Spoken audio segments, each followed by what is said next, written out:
మాజీ MP YS Vivekananda Reddy హత్య చుట్టూ వివాదాలు ముసురుకుంటూనే ఉన్నాయి. ఓవైపు వివేక హత్య కేసు విషయం తేలలేదు.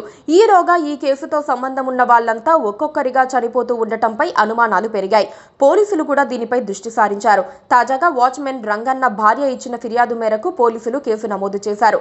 వివేక కేసులో వరుసగా సాక్షులు చనిపోవటంపై ఏపీ ప్రభుత్వం సీరియస్ గా ఉంది. రంగన్నకు రీపోస్ట్ మార్టం నిర్వహించిన తర్వాత అనుమానాస్పద పరిస్థితులు ఉండటంతో వెంటనే ప్రత్యేక దర్యాప్తు బృందాన్ని నియమించాలని డిసైడ్ అయ్యారు. ఇప్పటి వరకు వివేక హత్య కేసులో అత్యంత కీలకమైన సాక్షులు 6 చనిపోయారు. వైసీపీ హయాంలోనే 4 చనిపోయారు. ఈ ప్రభుత్వం వచ్చాక 2 చనిపోయారు. అందరూ అనారోగ్య కారణాలతోనే అనుమానాస్పదంగా చనిపోతున్నారు. చనిపోయిన వారిలో చాలా మందికి సరైన ఆరోగ్య సమస్యలు కూడా లేవు. హఠాత్తుగా అనారోగ్యం పాలై చనిపోతున్నారు. ఈ క్రమంలో వీటిని అనుమానాస్పద మరణాలుగా భావించి గుట్టేమిటో బయట పెట్టాలనుకుంటున్నారు. 2019 మార్చి 15న వివేకానందరెడ్డి హత్య జరిగింది. ముందు గుండెపోటన్నారు. గాయాలకు కుట్లు వేసి కనపడకుండా పూలు చల్లేసి అంత్యక్రియలు చేయడానికి ఏర్పాట్లు చేశారు.